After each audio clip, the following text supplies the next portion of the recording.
నాన్నగారు నన్ను క్షమించండి. ఇన్నాళ్ళు మిమ్మల్ని అందరినీ మోసం చేశాను. నన్ను నా భార్య బిడ్డల్ని మన్నించి క్షమించండి నాన్నగారు. క్షమించాలని ఒక్క మాట రండి నాన్నగారు. నన్ను క్షమించండి నాన్నగారు.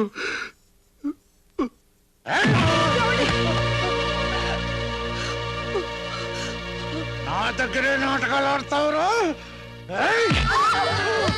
నిన్ను నేను క్షమించాలా? కొట్టకండి,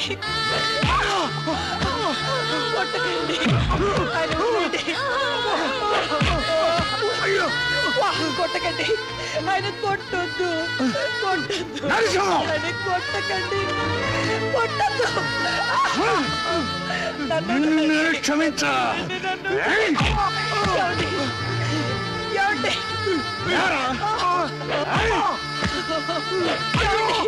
వదలండి, ఆయన వదలండి.